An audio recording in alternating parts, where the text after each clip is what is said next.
Welcome to English Now Easy podcast, where learning is fun and easy. Welcome to English Now Easy podcast. This is James. And I'm Kate. And this is The Deep Dive, the show where we take a closer look at the research and source material you've shared with us. That's right. Our mission is always to, cut through the noise, the really dense textbook language, and get straight to what you actually need to know. We act as your guides to help you understand not just the rules, but why those rules matter for how you communicate right now, today. Exactly. And today, we have a fascinating and, I think, an incredibly important topic. This deep dive is really for the dedicated learner, the person who is focused on achieving fluency and wants to get that practical knowledge that genuinely sticks. Mm-hmm. Our source material today focuses on mastering one specific sometimes it's an intimidating part of English grammar. Yeah. The present perfect tense. It's so true. This tense it's often looked at with a bit of suspicion by students. Suspicion, I like that. Yeah, especially for people just starting their, intensive English journey. It just seems complicated because it sits right between the past and the present. Right. And it's confusing because learners always think, well, if it happened in the past, why can't I just use the past simple? That is the core question, isn't it? Yeah. And the sources you've shared with us really emphasize that we need to stop looking at this tense as just a cold, hard rule. Yes. We need to see it as a way of expressing achievement and completion. That's the story we want to build today. The present perfect is your linguistic badge of success. Precisely. And if we define the core concept right away, we can start to, reduce that fear. Yeah. Think of it this simply. This tense is not about your daily routines. That's the job of the present simple. Yeah. The present perfect is fundamentally about what you have successfully achieved or completed in a time frame that connects directly to this exact moment. Okay, let's unpack this slowly and deliberately. If I say I eat breakfast every morning, that's my routine, right? That's present simple. It's routine, yes. But if it's, say, 4 o'clock in the afternoon, and I want to tell you about the finished success of my morning, I can't use the routine tense for that anymore, can I? That's absolutely correct. You're now summarizing the finished state of affairs, and we're going to show you that the present perfect is actually really friendly and incredibly useful. Okay. It's like a linguistic check mark on your to-do list. It is perfect for reviewing all the things you have successfully completed. So our mission today is to take away that confusion and hopefully replace it with some real confidence. Exactly. Showing you that summarizing your successes in English is actually pretty easy with this tense. All right, let's start right there at the foundation. We'll keep the pace slow and clear so everyone has time to process these essential distinctions. So we have to distinguish between the tense we already know, the present simple, and this new one. Mm-hmm. We need a clear signal for when we switch from talking about routines to talking about completed achievements. This distinction, just as you said, is the entire foundation. The present simple is for actions that happen repeatedly, or facts that are always true, or, general routines. For instance, I wake up at 7. Or the sun rises in the east. Exactly. These things are constant. They just are. So if the action is constant or it happens all the time, we use the present simple. Exactly. The sources tell us that the present perfect is completely different. It's used for finished actions that have a powerful and immediate present result. A present result. The action is over, but the consequence, the effect, is happening now. That specific phrase, finished action, present result, that feels like the key insight we have to really drill into. It is the entire secret. I mean it. Imagine, like we said, it's the middle of the afternoon. You want to summarize what you have successfully accomplished since the morning. Right. You're not just reporting a dead past event that's over and gone. You're highlighting how that finished action impacts this moment, your energy, your status, your current freedom. Let's use that simple, everyday example from our material to really lock this down. If I am talking about drinking coffee, and I mean the action is completed right now, I can't say I drank coffee. Why not? Well, because I drink coffee refers to the routine of drinking coffee, maybe every day. It means it happens many times. It's a general fact about me. Right. But if the act of drinking is finished, the mug is empty, the coffee is gone, and the result of that action is important right now, say, you feel awake and energetic. Ah. You must use the present perfect to connect that past action to the present consequence. So we move from the routine, I drink coffee, to the completion. I have drunk my coffee. Precisely. The action of drinking is finished, it's complete, but the result is immediate and relevant right now. The empty cup is physical evidence, and your current state of alertness is the internal evidence. We're focused on the aftermath, the effect it has on this very moment. The power of this structure, then, is its result focus. Yeah. It lets the listener know immediately what my current status is.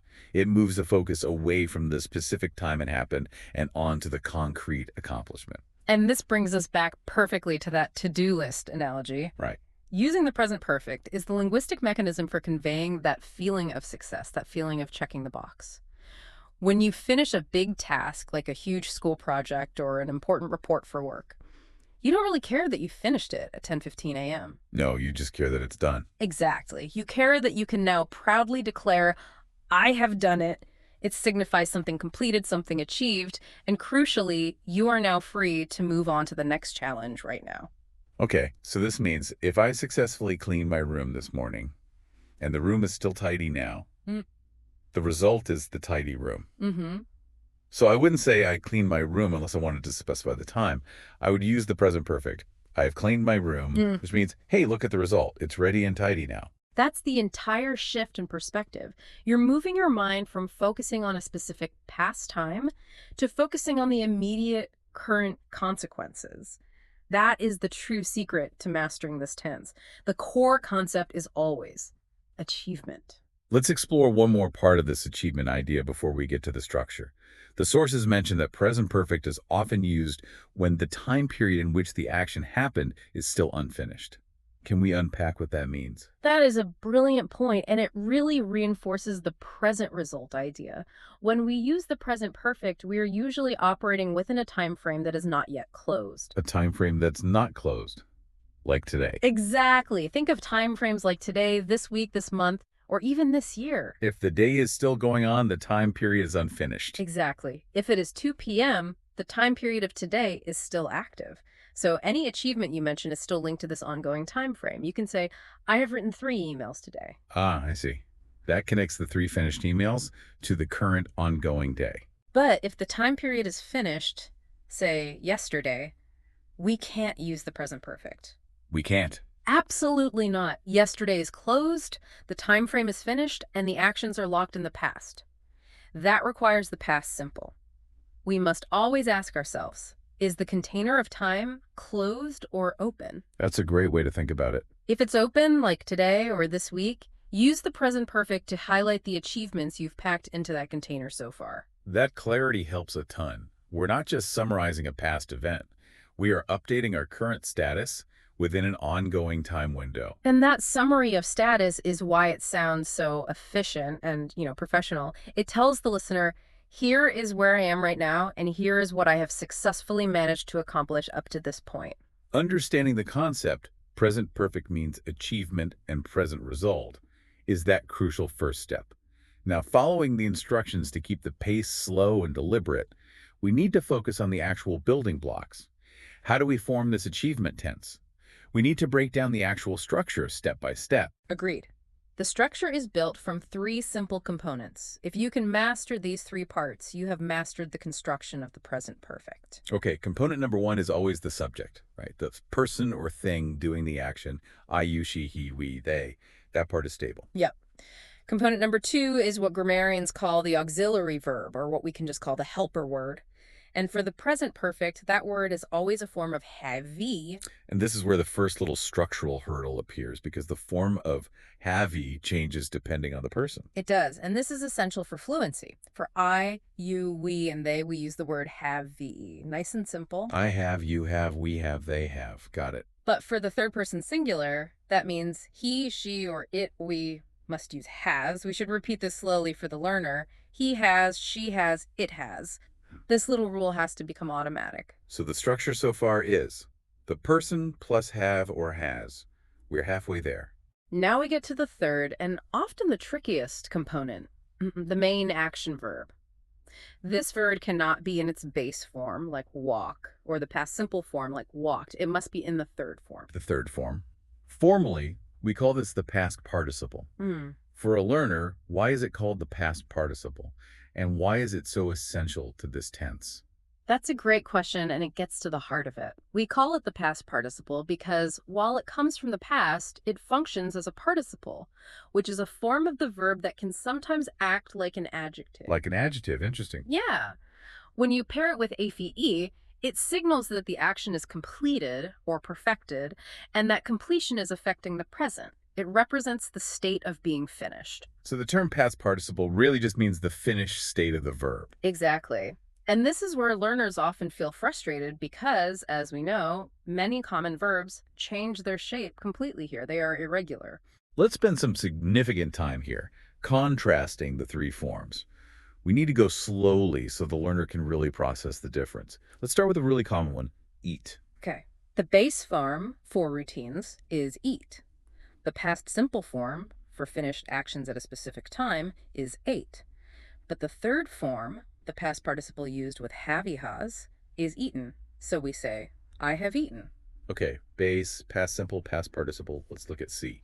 Base form is see, past simple is saw, but the past participle is seen. Example, she has seen that movie many times. And write, a highly common, very useful verb. Base form, write, past simple, wrote, and the past participle. Written, example, they have written a new book. This pattern or lack of pattern is crucial. You just have to memorize that third column for these irregulars. It is a challenge for sure, but as you said, the payoff is huge. Yeah. If you master these irregulars, your ability to express achievement just expands immediately. But let's reassure everyone, not all verbs are difficult. No, not at all. Let's talk about the regular verbs. For the regular verbs, the sources remind us of the simple rule. You just add ed to the end. And thankfully, the past simple form and the past participle form are the same. I appreciate the consistency there. Let's use the verb finish. Okay. Base form, finish. Past simple, finished. And the past participle is also finished. So, I have finished my work. Perfect. And another one, walk. Base form, walk. Past simple, walked. Past participle, walked. Example, he has walked 10 miles today. And speaking of crucial verbs that don't really follow the rules, we must revisit the verb to be. The verb to be is absolutely essential for talking about states and experiences. Its third form is been, B-E-N. This form is used constantly. The source example was excellent. You have been busy. That sentence structure, you have been busy, the perfect encapsulation of the present perfect concept, isn't it? The state of being busy started in the past, but the result is evident right now. You look busy now. Exactly. Or, if we're talking about travel experience, I have been to Paris. The action of visiting is finished, but the result is that I possess the experience right now. It's part of me. Now that we have the core structure person, plus have-has, plus past participle, let's address a major piece the learner will encounter. How do we use the present perfect to talk about duration? This involves the words for and since. This is a fundamental application of the present perfect, and it ties back perfectly to the idea of the unfinished time frame. We use the present perfect to describe an action or a state that started in the past and continues up to the present moment. So it's not a finished achievement in the same way, it's an ongoing achievement of existence. That's a great way to put it. Think of it this way. For nor tells us the length of the duration. How long? Since tells us the starting point of the duration. When it began. And both of them connect the past to the present, confirming the action is still true now. Exactly. Let's take an example. Living in a city. If you started living in New York 5 years ago and you still live there today, you cannot use the past simple. You have to use the present perfect to bridge that gap in time. You would say, I have lived in New York for 5 years. The duration 5 years is the crucial information, and the result is, I still live here now. Precisely. And if you use since, you're just establishing the starting point. Right. You use the specific point in time when the action began. I have lived in New York since 2018.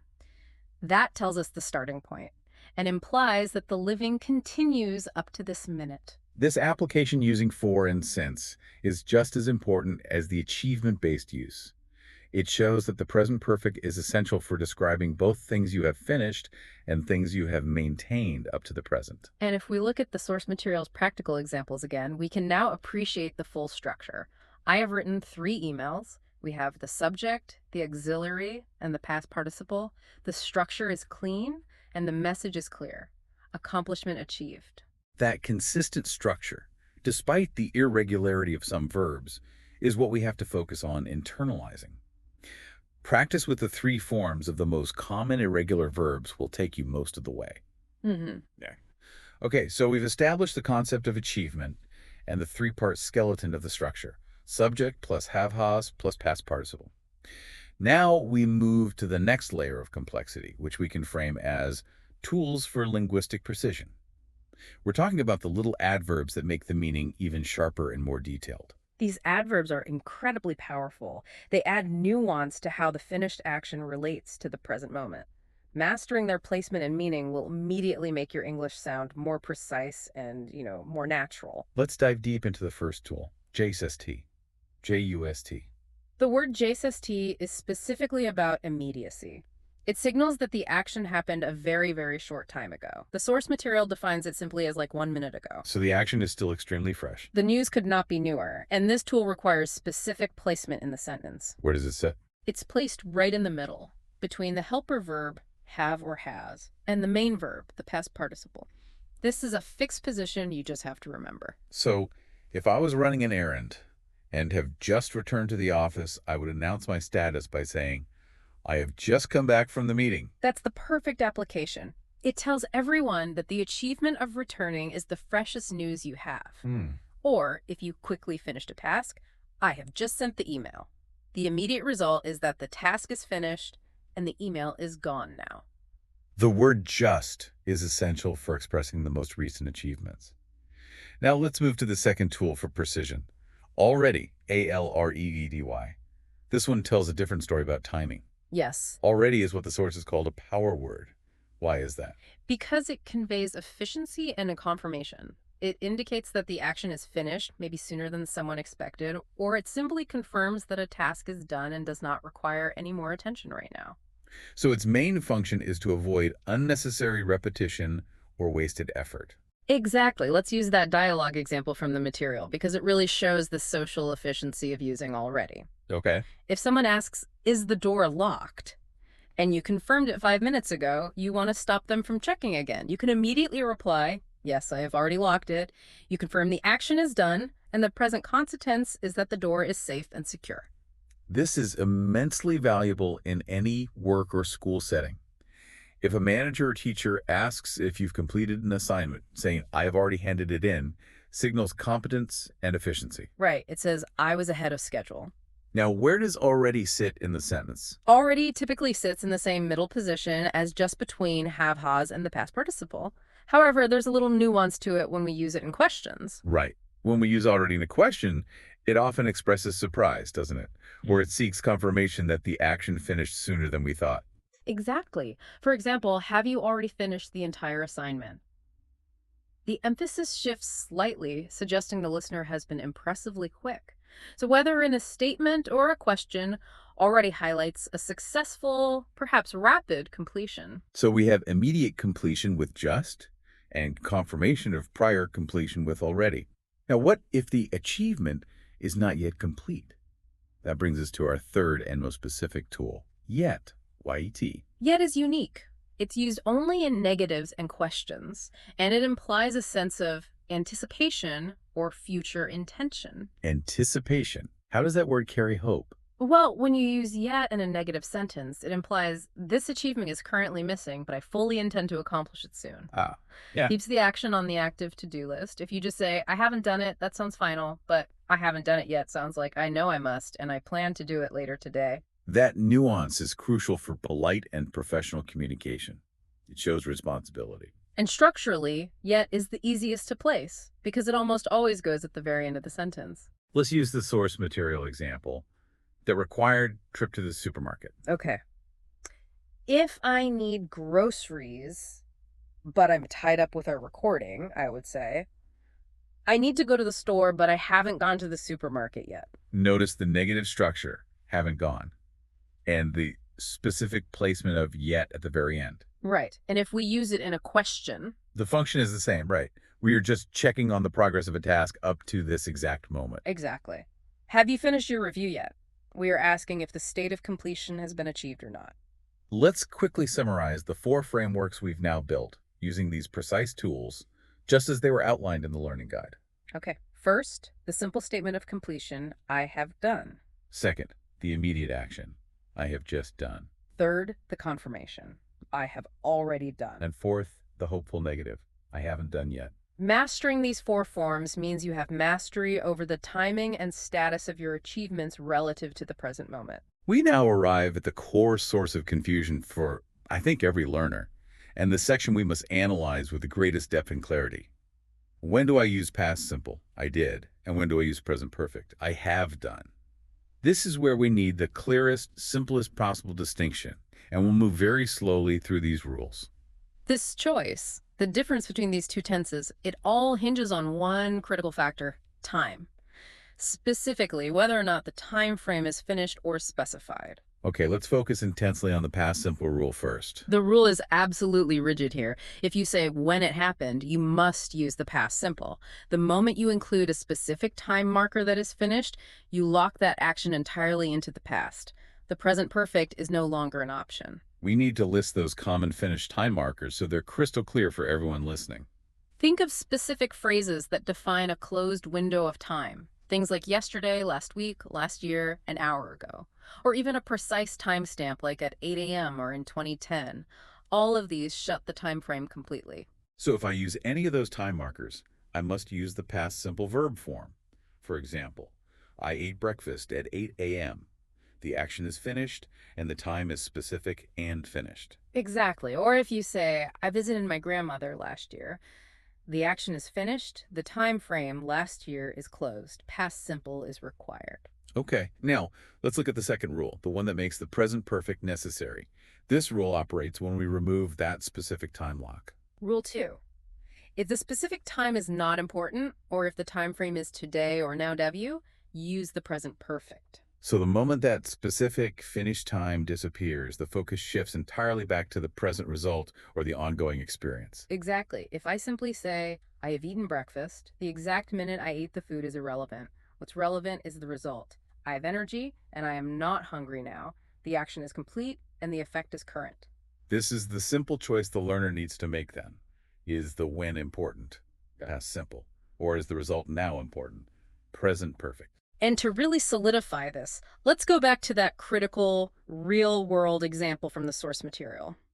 The terrible situation of losing your keys. This is the perfect comparison between a past event and a present consequence. Okay, so if the action of losing the keys happened at a specific finished time, say 3 days ago, we use the past simple to tell that past story. You would say, I lost my keys 3 days ago. The specific time confines the event to the past. You're just recounting a finished story. It's over. But if you are standing at your apartment door right now, frantically searching your pockets, and the problem is actively preventing you from entering your home in the present moment, the emphasis is on the current crisis. That's when you declare the present consequence using the present perfect. Oh no, I have lost my keys. The specific time of the action is irrelevant. What matters is the immediate agonizing result. I don't have them now, and I cannot get inside. The loss is directly connected to your current situation. Exactly. This clarity of connection is what makes the present perfect so powerful. Yeah. It's the bridge between then and now, constantly updating the consequences of past actions. And we should probably spend a bit more time on that distinction regarding unfinished time frames. As we discussed, today is usually an unfinished time frame, making the present perfect necessary. Yes. So if I clean the sink at 10 a.m., but the day is still going, I should say, I have cleaned the sink today. Yes. But here is where we need to address a common learner confusion. Some native speakers might occasionally use the past simple for actions that happened early in the unfinished time frame. For instance, saying, I cleaned the sink this morning.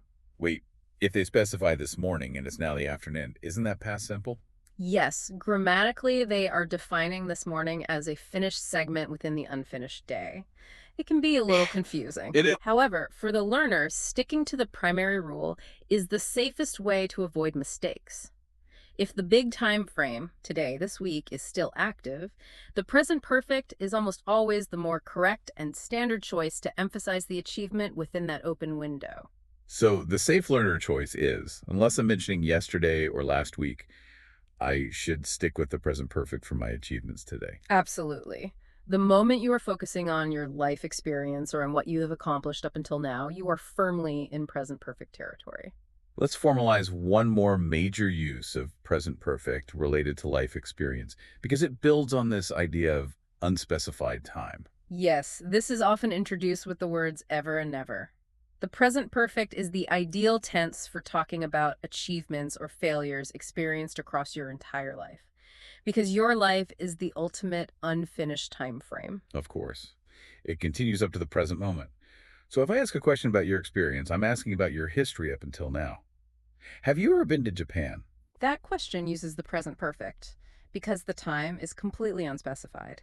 I'm not asking when you went, but if the experience is currently part of your life's history. And the negative answer uses never to deny that experience across the whole life timeline. No, I have never been to Japan. This is a classic example. The present perfect expresses my current status. My current status is that I have zero experience visiting Japan. That lack of experience is a consequence that affects the now. The slow comparison of these two tenses, focusing on that simple distinction of whether or not the specific time is finished or mentioned, that really is the essential shortcut to mastering this. You're turning a complicated grammar rule into a simple, logical choice about relevance. Is the when important or is the now important? That should be the learner's guiding question. Okay, we have completed the deep dive into the concept, the structure, the time adverbs, and that critical distinction between past simple and present perfect. We must now shift focus entirely to immediate utility. How can our listener take all this robust knowledge and use it right away to sound more competent and confident? Well, the most immediate and useful application is for summarizing status. Your day, your week, your project progress, both professionally and personally. Because the present perfect focuses on results and achievements, it's ideal for providing quick, comprehensive updates. Let's build a scenario. The listener is coming home from school or work, and a family member asks, "How was your day?" Instead of a vague answer like, "Good," they can use the present perfect for an accomplished summary. They can use a short burst of present perfect statements to sound successful and in control. They might say something like, "It was productive. I have finished my report. I have had a good meeting, and I have just arrived home." That sounds extremely capable. It conveys a clear sense of a successful wrap-up. And notice that have had uses the past participle of to have, which is often a tricky, irregular verb for people. Yes. The three forms for to have are have, had. So I have had a good meeting. It's a finished achievement with a pleasant present result. The sources also point out that the present perfect is the perfect tool for starting engaging conversations. We kind of touched on this with the experience use of ever. Questions using the present perfect, specifically those focusing on experience or current status, are inherently inviting. You're checking to see if that achievement or experience is part of their active life history. So it invites the other person to share their achievements, their status, or their experiences up until the present moment. For example, instead of asking a past simple question like, "Did you see the news at 6 o'clock?" which specifies a time, Right. we ask, "Have you seen the news today?" This is checking if the information has reached the listener now. It's asking about their current level of awareness. Or, to continue our discussion on experience, have you ever tried this kind of coffee? That is asking if that specific flavor achievement is part of your palate's history. The key is that the present perfect focuses on the ongoing relevance. It's a very modern, practical tense that allows for constant updates and sharing of achievements. Once you start listening for those three key elements, have-has plus past participle plus a focus on the now, you will hear it constantly in everyday conversation. And finally, we have to return to encouragement, spoken slowly and clearly. Learning new grammatical structures, especially those tricky, irregular verbs, it can feel daunting. It can lead to hesitation. We must reinforce the most valuable lesson from the instructional guides: the immense value of practice and just overcoming that fear. The most effective way to internalize this is not by memorizing tables alone, but by committing to try and use it every single day. And crucially, Do not worry about making mistakes. That is the natural, essential part of the journey. The guide makes a beautiful point of this. Even if you accidentally use the wrong past participle, saying I have eat instead of I have eaten, people will still easily understand your intention. That's a good point. Communication is the goal, and mistakes are simply the steps we take on the path to fluency. Mistakes mean you are learning and trying. That is a wonderful, necessary reminder for our listener. So, an actionable step for you right now, while you are listening, try to mentally state 3 things you have finished since you woke up this morning. And start with the most important achievement of the day. You have spent focused time learning a complex grammar tense, so you can proudly declare, I have studied English. That is number 1. You have done it. You have achieved a deep understanding. You've been busy absorbing knowledge, and the result is a clearer path to fluency. We have worked hard, and we have talked about a lot of grammar today, moving slowly and deliberately to make sure every piece of this present perfect puzzle fits together, establishing a firm understanding of this powerful tense. We recapped the core concept achievements and present result, not routine. We broke down the 3-part structure, focusing intensely on the tricky but essential past participle and the usage of 4 since for duration. We mastered the 3 tools for precision. Just, already, and yet. And most importantly, we clarified the crucial difference between past simple and present perfect, making that choice about the now versus the when. We really encourage you to take that knowledge and immediately apply it to your day. As the instructional guide suggested, a fun way to practice is to use it to talk about your recent accomplishments. So we'll offer a final provocative thought for you to consider. What stands out to you about what you have finished today?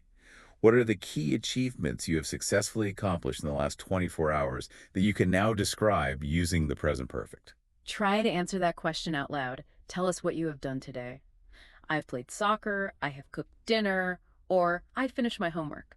Practice makes permanent. Thank you for joining in till here.